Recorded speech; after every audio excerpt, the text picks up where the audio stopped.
Hello മച്ചന്മാരെ, എല്ലാവർക്കും ഏറ്റവും പുതിയൊരു മൂവി റിവ്യൂയിലേക്ക് സ്വാഗതം. അപ്പോൾ നമ്മൾ റിവ്യൂ ചെയ്യുന്ന മൂവിയുടെ പേര് അയ്യർ ഇൻ അറബിയ എന്നാണ് മൂവിയുടെ പേര്. എം.എ. നിഷാദാണ് ഇതിൻ്റെ തിരക്കഥ, അതുപോലെ തന്നെ ഡയറക്ഷൻ കാര്യങ്ങളൊക്കെ ചെയ്തിട്ടുള്ളത്. വിനായക പ്രൊഡക്ഷൻസാണ് ഇതിൻ്റെ നിർമ്മാണം. ഇതിൻ്റെ കാസ്റ്റിംഗ് നോക്കിക്കഴിഞ്ഞാൽ മുകേഷ്, ഉർവശി, ധ്യാൻ ശ്രീനിവാസൻ, ഷൈൻ ടോം ചാക്കോ, ധന്യ, ഹേമന്ത്, ബൈജു സോപാനം, അതുപോലെ തന്നെ അലൻ സേവിയർ തുടങ്ങിയ ഒരുപാട് താരങ്ങൾ ചിത്രത്തിലുണ്ട്. അതുപോലെ തന്നെ സുധീർ കർമ്മ തുടങ്ങിയൊക്കെ ഒരുപാട് വ്യക്തികളുണ്ട് ചിത്രത്തിൽ. അപ്പോൾ ചിത്രത്തെക്കുറിച്ച് പറയുമ്പോൾ നമ്മൾ ട്രെയിലർ കണ്ട എല്ലാവർക്കും അറിയാം എന്താണ് ഒരു ജാതിയുമായിട്ടുള്ള ബന്ധപ്പെട്ടുള്ള കാര്യങ്ങളൊക്കെ മുന്നോട്ട് പോയിട്ടുള്ള നമുക്ക് എല്ലാവർക്കും അറിയാവുന്ന കാര്യം തന്നെയാണ്. അയ്യർ ഇൻ അറബി എന്ന് പറയുമ്പോൾ അയ്യരായിട്ട് വന്നിട്ടുള്ളത് ശ്രീനിവാസ് അയ്യർ, അതാണ് മുകേഷ് അദർബി എന്ന കഥാപാത്രം. അപ്പോൾ അദ്ദേഹത്തിന് എന്താ പറയുക, ഒരു മതപരാതി പിടിച്ചൊരു വ്യക്തി എന്നൊക്കെ പറയുന്ന പോലെ അങ്ങനത്തെ ഒരു ക്യാരക്ടറാണ് നമ്മുടെ മുകേഷ് അവതരിപ്പിക്കുന്ന ശ്രീനിവാസ് എന്ന് പറയുന്ന കഥാപാത്രം. ഉർവശി ഇതൊരു പ്രൊഫസറും അതുപോലെ തന്നെ ബ്ലോഗർ കൂടി തന്നെയാണ്. ബ്ലോഗർ എന്ന് പറയുമ്പോൾ എന്താ പറയുക, അത്യാവശ്യം അറിയപ്പെടുന്ന ഒരു ബ്ലോഗറായിട്ടാണ് ഇതിൽ ഉൾക്കൊള്ളിക്കാൻ ശ്രമിച്ചിട്ടുള്ളത്. അതുകൊണ്ട് തന്നെ ചില ഭാഗത്തൊന്നും ഉയർച്ചി ഓവർ റൈറ്റിംഗ് പോലെ തന്നെ ചെയ്യാവുന്ന കാര്യങ്ങളൊന്നും ഇല്ലെങ്കിൽ പോലും ചില ഭാഗത്തൊക്കെ ഭയങ്കര ഇറിറ്റേഷൻ പോലെ തോന്നി. എന്തായാലും നമുക്കിതിനെക്കുറിച്ച് പറയുമ്പോൾ അറബിയെ സ്റ്റാർട്ട് ചെയ്യുന്നത് തന്നെ ഒരു തിരുവനന്തപുരത്ത് നിന്നാണ്. അറബിയെ സ്റ്റാർട്ട് ചെയ്യുന്നത് തിരുവനന്തപുരം എന്ന് പറഞ്ഞാൽ പാട്ട് പാടിയിട്ടാണ് തുടങ്ങുന്നത്. കാരണം എനിക്ക് തോന്നുന്നു തിരുവനന്തപുരത്തെ ഒരുവിധം എല്ലാ സ്ഥലങ്ങളും ഒരു 5 മിനിറ്റുള്ള പാട്ടിനുള്ളിൽ തന്നെ കാണിച്ചിട്ടുണ്ട്. അതിനിടയ്ക്ക് ചില വ്യക്തികൾ കാണുന്നുണ്ട്, ഒരുപാട് വ്യക്തികൾ ഡാൻസ് കളിക്കുന്നുണ്ട്, എന്തൊക്കെയോ കാട്ടിക്കൊണ്ടിട്ടാണ് സ്റ്റാർട്ടിങ് തന്നെ നമുക്ക് സ്റ്റാർട്ട് ചെയ്തത്. അപ്പോൾ തന്നെ നമുക്ക് ഈ ഇറിറ്റേഷൻ എന്താണെന്ന് സംഭവിക്കാൻ പോകുന്ന അറിയാൻ സാധിക്കും. പിന്നീട് നേരെ അയ്യറിനെ കുറിച്ചാണ്. അപ്പോൾ അയ്യർ കുറച്ച് സാധനങ്ങളൊക്കെ ഓർഡർ ചെയ്യുന്നുണ്ട്. എന്താണ് 15 പോലത്തെ ഒരു സംഭവത്തിന് ഓർഡർ ചെയ്യുന്നത്. ഈ ചാണകത്തിൻ്റെ പൊടി, ഗോമൂത്രം ഒക്കെ കൊണ്ട് കുറച്ച് സാധനങ്ങൾക്ക് ഓർഡർ ചെയ്യുന്നുണ്ട്. അത് ആരും ഉദ്ദേശിച്ചെന്നൊക്കെ നമുക്ക് എല്ലാവർക്കും അറിയാവുന്ന കാര്യം തന്നെയാണ്. അപ്പോൾ എം നിഷാദ് എന്ന് പറയുന്ന ആ വ്യക്തിക്ക് തൻ്റേതായ ഒരു പൊളിറ്റിക്കൽ സംഭവം പറഞ്ഞെങ്കിൽ പോലും ഇത്ര വളഞ്ഞ ചിത്രത്തിൽ പറയുന്നത് വ്യക്തമായി തന്നെ ആര് ആക്ഷേപിച്ചില്ലെങ്കിൽ പോലും അത് ആർക്കാണ് കൊള്ളുക എന്നൊക്കെ നമുക്ക് അറിയാവുന്ന കാര്യം തന്നെയാണ്. എന്തായാലും അവിടെ ഇരിക്കട്ടെ. അപ്പോൾ ഈ അയ്യർ കുറച്ച് സാധനങ്ങൾക്ക് ഓർഡർ ചെയ്യുന്നുണ്ട്. അയ്യർ ഓർഡർ ചെയ്യുന്ന സമയത്ത് ഫ്ലൈറ്റിലേക്ക് വരുന്നു. ഫ്ലൈറ്റിലേക്ക് വരുമ്പോൾ തന്നെ ഒരു ഡെലിവറി ബോയ് ഉണ്ട്. അവന് ടിപ്പ് കൊടുക്കാൻ വേണ്ടിയുള്ള സമയത്ത് ടിപ്പ് കൊടുക്കാൻ വേണ്ടി തീരുമാനിക്കുന്നു. അതിനിടയ്ക്ക് അവൻ്റെ പേര് ചോദിക്കുന്നു. പേര് മുസ്ലിം എന്ന് പറയുമ്പോൾ ആ ടിപ്പ് എടുത്തിട്ട് തിരിച്ചു വയ്ക്കുന്നു, ശരി എന്ന് പറയുന്നു. പേര് മുസ്ലിം ആയിരിക്കുമ്പോൾ ആ ടിപ്പ് എടുത്തിട്ട് ഇരുത്തി വയ്ക്കുന്നു. അപ്പോൾ അത്രയേറെ അയ്യ എന്ന് പറഞ്ഞ വ്യക്തിക്ക് ഈ ജാതിയുടെ ചിന്ത മനസ്സിലുണ്ട്. അങ്ങനെ ഒരുപാട് തരങ്ങൾ ഈ ഫസ്റ്റ് ഹാഫിലൊക്കെ ഇപ്പോൾ ഓരോ കോമഡി തരങ്ങളൊക്കെ കാണിക്കുന്നുണ്ട്. അതിൽ ഒരു കോമഡിയായിട്ട് അവർ യൂസ് ചെയ്തിട്ടുള്ളത് ഭാഗം എന്ന് വെച്ച് കഴിഞ്ഞാൽ എന്താ പറയുക, തുടക്കത്തിൽ തന്നെ ഒരു വ്യക്തി സ്കൂട്ടർ ഇടയ്ക്കാൻ വരുന്നുണ്ട്. കുറച്ച് ഏജിലുള്ള വ്യക്തി തന്നെയാണ്. അപ്പം മറ്റൊരു വ്യക്തി പറയുന്നുണ്ട്, ഏജ് കുറച്ചായാലും സെൽഫ് എടുക്കുന്നില്ലെന്ന് പറയുമ്പോൾ അത് ശരിയാണ്, പഴയ മോഡലിൽ എന്ന് പറയുന്ന ഒരു ഭാഗം കാണിക്കുന്നുണ്ട്. അതൊക്കെയാണ് ഇതിൽ കോമഡിയായിട്ട് ഉൾക്കൊള്ളിച്ചിട്ടുള്ളൂ. അതുപോലെ തന്നെ ഒരു പശുവിനെ പേടിച്ചിട്ട് കിട്ടുന്ന ഭാഗമായിട്ട് കാണിക്കുന്നുണ്ട്. ഗോമാത എൻ്റെ ദൈവമാണെന്നൊക്കെ പറഞ്ഞിട്ട് കുറച്ച് ഭാഗങ്ങളൊക്കെ കാണിക്കുന്നുണ്ട്.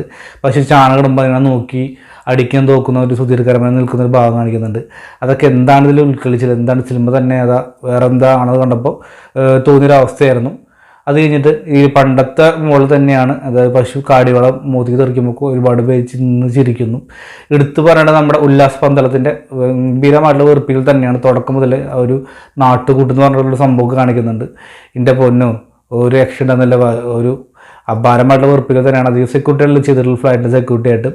അതുപോലെ തന്നെ ഇതിൻ്റെ തുടക്കത്തിൽ തന്നെ വേറെ ഈ പതഞ്ജലിയിൽ വർക്കുന്ന വ്യക്തി കാണിക്കുന്നുണ്ട്. നമ്മുടെ ഈ ഇതിനെ ഈച്ചനാട്ടുന്ന സംഭവമാണ് ക്രിക്കറ്റ് കളിക്കുന്ന പോലെ കാണിച്ചിട്ട് പണ്ടത്തെ ഓടിലൊക്കെ എടുത്ത് കാണിച്ചിട്ടുള്ളത്.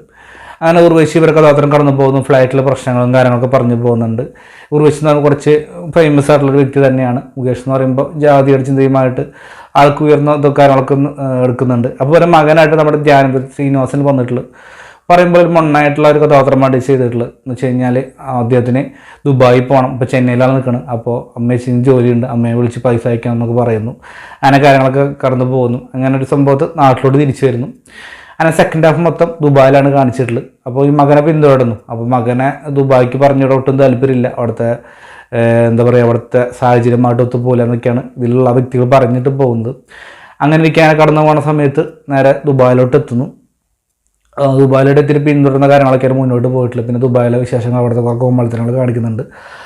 ഇപ്പോൾ തന്നെ അവിടെ നമ്മുടെ ഷൈൻ ടോം ചാക്കോ വരെ അറിയിച്ചിട്ടുള്ളത്. എന്നെത്തുമ്പോൾ തന്നെ ഒത്തിട്ടില്ല. ഇപ്പോൾ ഡയാന, ഹേമന്ത് അവർക്കൊന്നും ഇതിൽ ചെയ്യാനായിട്ടാവില്ല. അതുപോലെ തന്നെ ദുർഗാകൃഷ്ണ ഓവറാക്കി ചളമാക്കാതെ വലിയ കുഴപ്പമില്ലാതെ ഒപ്പിച്ചെടുത്തെന്ന് പറയാൻ സാധിക്കും. അതുപോലെ തന്നെ അലൻ സേവിയർ വലിയ കാര്യമില്ല. അതുപോലെ ജാഫർ ഇടുക്കിയിൽ വന്നിട്ടുണ്ട്, ചെറിയ റോൾ തന്നെയുള്ളൂ. ബാജു സോപാനം ഇവരെല്ലാം ചെറിയ ചെറിയ കഥാപാത്രം തന്നെയാണ്. എന്ന് വെച്ച് കഴിഞ്ഞാൽ ഒട്ടും ആർക്കൊന്നും ചെയ്യാനില്ലെങ്കിൽ പോലും ഒരുപാട് കഥാപാത്രങ്ങളെ കുത്തിയാക്കി കൊടുത്തിട്ടുണ്ട്. പിന്നെ ഇവരുടെ ധ്യാൻ ശ്രീനിവാസൻ്റെ കുറച്ച് കഥാപാത്രങ്ങളുണ്ട്, സുഹൃത്തുക്കളൊക്കെ ഉണ്ട്. ചിലരുടെ പേര് നല്ല നമ്മൾ പല പല ചിത്രത്തിൽ കണ്ടിട്ടുള്ളതാണ്. പുതുമുകളൊന്നും അല്ലെങ്കിൽ പോലും ഒന്നും ചെയ്യാൻ പ്രത്യേകിച്ച് ഒന്നും തന്നെ ഒരു തോന്നലുണ്ടാകുന്നില്ല. കാരണം ഫസ്റ്റ് ഹാഫ് അതേപോലെ തന്നെ മടുപ്പ് സെക്കൻഡ് ഹാഫിലും കൊണ്ടുവരാൻ ശ്രമിച്ചിട്ടുണ്ട്. കാരണം എന്തൊക്കെയോ കാട്ടിക്കൊടുന്നു, കുറേ പേര് ഇങ്ങനെ നോക്കി വയ്ക്കുന്നു. ഒരുപാട് മണ്ടത്തരങ്ങൾ ശോകത്തിൻ്റെ ഫസ്റ്റ് ഹാഫിലെങ്കിൽ സെക്കൻഡ് ഹാഫിലേക്ക് പിന്തുടരുമ്പോൾ അതിൻ്റെ ഒരു ഡബിൾ ഇരട്ടിയായിട്ടാണ് കൊണ്ടുവരാൻ ശ്രമിച്ചിട്ടുള്ളത്. പിന്നെ അതിൻ്റെ ഇടയ്ക്ക് കുറച്ച് ഇമോഷൻസും കാര്യങ്ങളൊക്കെ കൊണ്ടുവരാൻ ശ്രമിക്കുന്നുണ്ട്. ഇടയ്ക്ക് 2 പാട്ട് വരുന്നുണ്ട്, കുറച്ച് പാസൊക്കെ കുത്തിക്കയറ്റാൻ ശ്രമിക്കുന്നുണ്ട്. ലാസ്റ്റ് കുറച്ച് ഡയലോഗ് ക്രിഞ്ച് ഡയലോഗ് പറയുന്നുണ്ട്. ഒരു വ്യക്തി കാണാതാവുന്നു, പിന്നെ തെരച്ച് തുടക്കുന്നു. അങ്ങനെയൊക്കെ എന്തൊക്കെയോ കാട്ടിക്കൂട്ടി പടം അവസാനിക്കാൻ ശ്രമിച്ചിട്ടുണ്ട്. എനിക്ക് തോന്നുന്നു ഈ തുടക്കത്തിൽ ഫ്ലോ സെക്കൻഡ് ഹാഫിൽ കിട്ടുന്നുണ്ടാവില്ല, അവസാനമൊക്കെ എന്തൊക്കെയോ കാട്ടിക്കൂട്ടി ഒരു ദുരന്തമായിട്ട് അങ്ങനെ ചേർത്തിട്ടുണ്ട്. കാരണം എവിടെയും തന്നെ പിടിച്ചിടാൻ സാധിക്കുന്നില്ല. ഒരു കോമഡിയാണോ ഉദ്ദേശിച്ചിട്ടുള്ളത്, അതോ ടാർജറിയാണോ, അതോ ഡ്രാമയാണോ, അതോ കോപ്രായത്തരങ്ങളാണോ, ഒന്നും തന്നെ അറിയില്ല. എങ്കിലും എനിക്ക് കണ്ടപ്പോൾ മഹാമായിട്ട് അയ്യർ ഇൻ അറബിയൽ അയ്യർ ഇൻ വേസ്റ്റ് എന്നാണ് കണ്ടപ്പോൾ എനിക്ക് തോന്നിയിട്ടുള്ളത്. ഒരു ഗംഭീരമായ വേസ്റ്റ് സിനിമയാണ്. കാരണം സമയം കളയാൻ പോലും തോന്നിപ്പിക്കുന്ന ഒരു ഭാഗം പോലും ചിത്രത്തിൽ ഇല്ലാന്നാണ് കണ്ടപ്പോൾ എനിക്ക് തോന്നിയിട്ടുള്ളത്. എന്തൊക്കെയോ കാണിച്ചു കൂട്ടുണ്ട് ഒരുപാട് വ്യക്തികളുണ്ടായിട്ട്. അപ്പോൾ കണ്ടപ്പോൾ എനിക്ക് below average മൂവിയായിട്ടാണ് Iyer in Arabiya എന്ന് പറഞ്ഞിട്ട് മൂവി എനിക്ക് തോന്നിയിട്ടുള്ളത്. ഒരു പക്ഷേ ഇതിൻ്റെ മാത്രം അഭിപ്രായമായിരിക്കാം. അപ്പോൾ അങ്ങനെ ഒരു അഭിപ്രായമാണ് നിങ്ങൾക്കുള്ളതെങ്കിൽ കമൻറ്റ് ബോക്സിൽ രേഖപ്പെടുത്തുക. അപ്പോൾ നമ്മുടെ വീഡിയോ ഇഷ്ടപ്പെട്ടാൽ സപ്പോർട്ട് ചെയ്യുക. അതുവരിക്കും ബൈ ബൈ ഫ്രണ്ട്സ്.